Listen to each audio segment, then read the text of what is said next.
Hello, my name is Owen, and welcome. I gotta come clean with you guys. I know you think I'm perfect,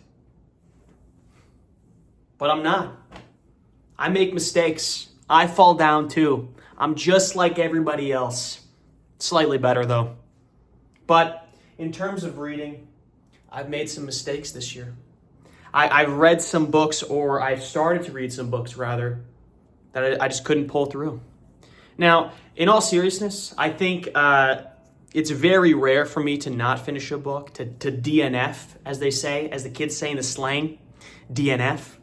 But I think that's normally because I'm usually only reading books that are by authors that I trust, or I'm already interested in them. I already know they have great reviews. I know it's in my taste. So it's very rarely that I get myself into a scenario where it's so bad that I can't finish it. And that's usually what the association is, right? If you can't finish the book, it must mean it's really, really bad. So there are 5 books that I have on this list today of books that I did not finish this year. And interestingly enough, I don't think any of them are necessarily bad. For whatever reason, for one way or another, and I think they're all unique scenarios, I just didn't enjoy them enough to finish them. And I think because all of them are slightly unique in the reasons why I didn't finish them, I think it's something that we need to talk about, we need to discuss. So starting off with the first book in this list, it's one I've talked about a bunch about how I didn't finish it. It's Trust of the Emerald Sea by Brandon Sanderson, the first secret project. And by extension, you can say all of the secret projects are a domino effect of this first book. I was very excited for it. I bought into the Kickstarter, and he's like, oh, it's a different tone than I usually do. It's like The Princess Bride, which is like my favorite movie of all time. And I get that first book. Everyone's loving it. They're coming out with reviews like 2 days later because they just read at lightning speed and they don't have a life. I don't know. Like, can you guys read books at normal speed, you freaks? But all the reviews are super positive, and everyone's like, I love this book. I love the tone. It's clever. It's got a lot of heart. I'm like, this is going to be great. I love Brandon Sanderson. I started it. I got like 100 pages in, 150 pages in.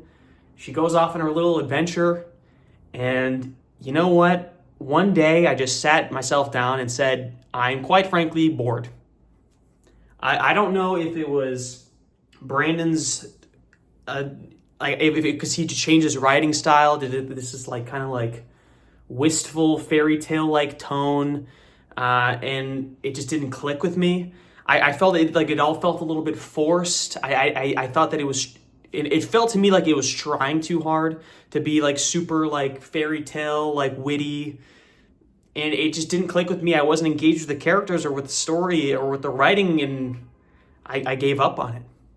And everyone continues to say, oh, it's a great book, it's a fantastic book. The rest of his secret projects, it's mixed reviews. But because I didn't click with that first one, which a lot of people say is their favorite, I've given up on Brandon Sanderson for the year. And I lost a lot of momentum with his books and with his series. And like, he was one of my favorite authors, and he tumbled down the list. I made that video of my favorite authors.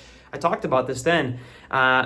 Do I think that it's necessarily all the books' fault?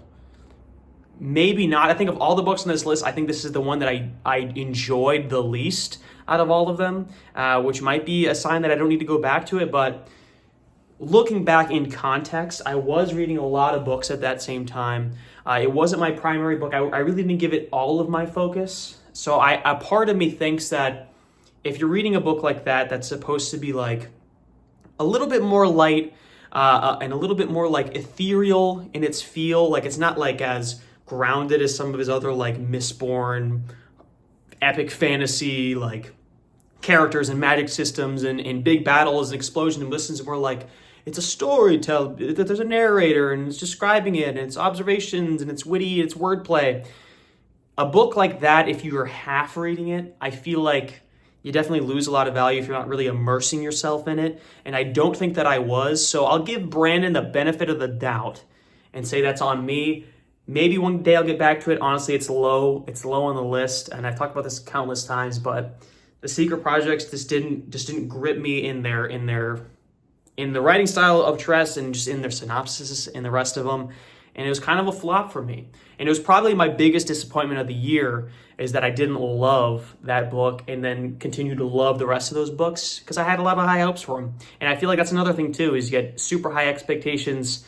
Sometimes the only way you could go is down in disappointment. So that was my first DNF of the year, and like I said, it was probably my biggest disappointment going into it. The next book I want to talk about is a little bit of more of a recent DNF, or the most recent one rather. It is The Fall by Ryan Cahill. It's a novella about like a prequel to his epic fantasy series about the fall of the world. And if it sounds like I don't know what I'm talking about, it's because it just throws you into it, and I have no idea what was going on in the context of any of these characters, these factions. I watched Mike's book review of the series, and he said this is a great entry point and it's free. I'm like, oh, it's free. I love things that are free. It was a mistake. Novellas are tricky to get right in the best of times, in the most established stories of times, but throwing me into basically, it read like a scene from the middle of an epic fantasy book, like 700 pages in, where it's just like, yeah, you know these characters, you know what they're all about, and even though it's a prequel, so I'm assuming that they don't appear in his main series, I just felt lost and I didn't feel connected to it. And that was a DNF where it wasn't that I hated the writing, I hated the action, didn't click with me. It's just like felt no investment in it, and I just thought it'd be a waste of my time to finish it. I think that might be a novella that's great, knowing a little bit more about the world and having a different starting point. So I think that's on me. I think it's on me again because I started at the wrong spot. I don't want to write off his series. I don't want to like just put it in the bin. However, as a consequence, it did get pushed back on the list of like things to get to, because fantasy books, long fantasy series is like, you gotta like join the queue, pal. Join the queue. It's a mile long and there's millions of pages. I ain't got time to read stuff. It's gonna be wasting my time. So I believe everyone they say when his books are great. The novella just didn't hit, and I've learned my lesson. I will not be reading novellas in about fantasy world. It's like reading like the Stormlight novellas, like without any other context. It just wouldn't work for you, and this one didn't work for me. And I feel bad for Ryan, but he's getting kicked down the road. Sorry, pal. Sorry, pal. I had to do it to you. Now, here's where things get a little bit interesting in the next book on my list. It's another one I talked about a lot on the channel, and I tried desperately to finish, but I just couldn't. I had a lot of problems with it. It's 11/22/63 by Stephen King. And this is the one where I think it could be attributed to the medium in which I was absorbing the book.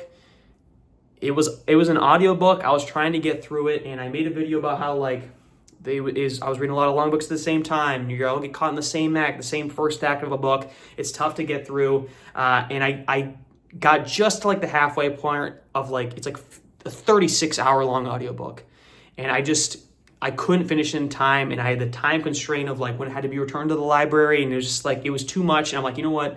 There's no way in hell I read or I listen to 15 hours of an audiobook in the 4 or 5 days that I have. It's just not sustainable. And I was on a really high audiobook kick going into that book. I finished Lonesome Dove on audiobook. I listened to like two Taylor Jenkins Reid books on audiobook. I listened to the Colleen Hoover book on audiobook. I was like, I love audiobooks. I'm an audiobook guy. I love audiobooks.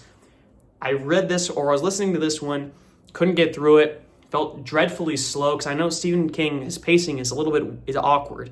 I don't think it translates very well to an audio, is that a word? To the audio format. And because it was so long, something about it just didn't work. The build up, the slow world building, the character building, it just felt off, and I'd never connected to the story. And I think that's a running trend with all these books, is like, if I'm not connecting to it, it just makes me feel like the growing pit in my stomach was like, you're wasting time, you're wasting time, you're wasting time. I was getting no value from it. And this one, I feel like, maybe more than any of the others on this list, where I was like, I feel like there's a world in which I really do like this book. I'm just not right now, which leads me to believe that, like, I think if I'm going to read that book again, if I'm going to give it another shot, it has to be physical, either on a Kindle or a physical copy, and I'll give it the respect it deserves in the time for it, because the plot itself is interesting enough. It's a slow build. It's Stephen King. He really takes his time with a lot of things. But I think that this is a book where the medium heard it, and I haven't even tried an audiobook since. It put me off the whole thing, it's very strange. I was so hot on audiobooks for like a 2-3 month span. I thought I could never die, and you know what? We all die. It's true. I don't know if you knew that. I mean, I'll die a much longer way than most, because like I said in the beginning, I'm just built different. But in terms of medium, I'm left neutral with audiobooks. I don't know if I like them anymore, because it's just like, that was one where I know that the experience was hurt by the medium, which I've never like read a physical book. I'm like, oh, if only this didn't have physical pages, I would have loved the book. Just never happened to me in my life. But I think audiobook medium, it showed a flaw in this book, in this style of book, in this length of book. It hurt me. And you know what? I'm scarred. I don't know if I'll ever come back from it fully. But Stephen King, I still love you, but I got to give you another chance somewhere down the line. And you know what? I don't have plans to read it again. I don't have plans to give it another shot. Unlike the last one on this list, where I do feel like sooner rather than later, I want to give him a shot. The one that's a little bit kicked further down the road is Moby Dick. Moby Dick, the classic. And a lot of booktubers I respect talk about this book with such reverence and such awe. It's a fantastic book. The themes, oh, you wouldn't even believe the themes. And I'm like, I love themes. Themes are my favorite. I read the book. I just didn't get it. And it was one of the scenarios where I knew the reason I didn't get it, the reason I wasn't clicking with me, is because I wasn't smart enough yet to understand it. And I feel like that's a very underrated aspect of reading, especially with classic books, that a lot of people don't think about or they don't grasp, is you're not always going to be ready for a book. Whether in the stage of your life, you got to be in the right mood, you got to be in the right part of your life for some of these kind of books. I feel like Moby Dick, I've watched full-length, hour-long reviews dissecting this book, and they just gush about them, and then they talk about things that I'm like, that didn't happen. You're making that stuff up. Or maybe it did happen and it just went right over my head. Whatever, the main character, his ramblings about the scientific parts of the whale and stuff like that. I'm like, this is boring as heck. But then people are like, oh, well, it's actually tongue-in-cheek. He's being witty in some parts. I'm like, there's jokes in this book. There's jokes in here, and I'm missing it. This is a satire in some aspects. It just all goes miles above my head, and I'm really glad I watched those videos, because it just made me realize that at the time of my reading journey, at the time of my life, I'm not ready to properly enjoy that book yet. So that was a case where when I decided to finally cut it off, I was just chipping away at 10 pages at a time, because that's another really long book, right? I was chipping away at that, and it wasn't clicking with me. And then I had that epiphany while watching these reviews. I'm like, I cannot appreciate this yet for whatever reason. So I put it aside purposefully, because I'm like, I either can power through, make myself miserable, and finish this book, and then just think oh, it's fine at best. Didn't really enjoy it that much. Or I could save because I really only got a quarter way through it. Or I could save the good stuff, the climax, the big moments at the end, the big payoffs from this building. I could save it for a time when I can genuinely appreciate it, and I think it'll be a lot more valuable to me. It was a rare moment where my awareness transcended my own body, because in all seriousness, jokes aside, I've never felt dumber in that moment when I'm but I also was smart, because I recognized my own dumbness. I'm like, listen, man, you're not smart enough to understand this. And I'm like, you know what? You're right, bro. You're right. I'll leave it aside. And I think it's a tough thing to do, to admit that you're just not smart enough to understand things. It's hard to be confronted with that. But I think it's something especially with classics like this, it's hard to look at a book like Moby Dick and say it's bad when there's thousands of literary critics, hundreds of years of people saying that you're wrong. I just think you really like to do an inward reflection, and if it's not clicking with you, you got to ask yourself the question, why isn't it clicking with you? And my answer was, I just don't think I was ready for it. and maybe a couple years down the line, I will get back to that, or I know I will at some point. But maybe I'll give it another shot a couple years from now. Maybe I'll be ascended enough, evolved enough, mature enough, perhaps, to really appreciate that book for what it is, because I want to love it. I'm just not ready to yet. And that's pretty deep, if you ask me. And along a similar vein of me being not smart enough to enjoy things properly, the final book, the most important book on my DNF, books that I failed this year, was none other than the man himself, the classic. Don't worry about that. War and Peace. And it's a metaphor, you see. War, books falling on the ground. Peace. I still smile. Am I right? I can't believe I knocked literally all of those on the ground. Luckily, they did fall on something soft, so I don't think any of those pages got bent. But we'll have to observe the damage at a future time. But the thing that's interesting about this book is my big great plan was to read this book one chapter a day at a time and slowly get through it. And you know what? I did that for a decent bit. And I was making little short updates, like doing little summaries, be like, oh, what do I like? Who characters do I like?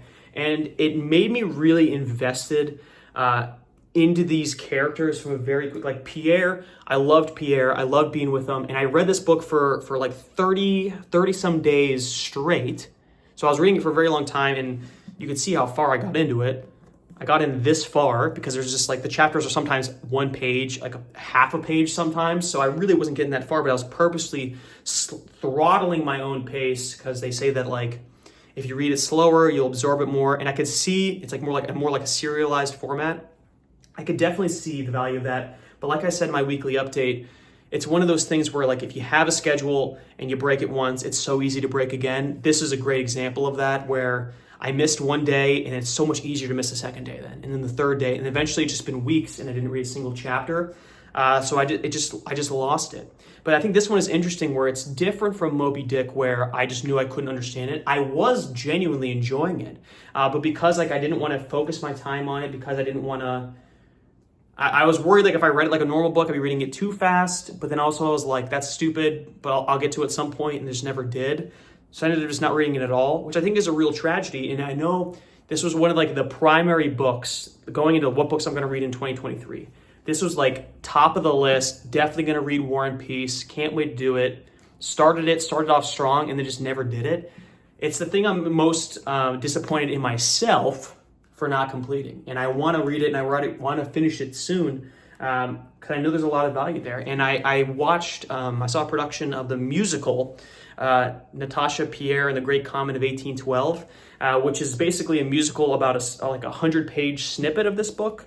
So I'm aware, didn't get that far in the book to know, but I really like found that musical very moving and very powerful. And it was like one of the famous, or not famous, it was one of my most favorite pieces of theater that I had seen in my life. And I found it very moving, which also gave me the drive back to finish this book, because if it could hit me even like a fraction of that much, I know it would be like a fantastic book, maybe one of my favorite books of all time, if it really hits the way I think it could hit.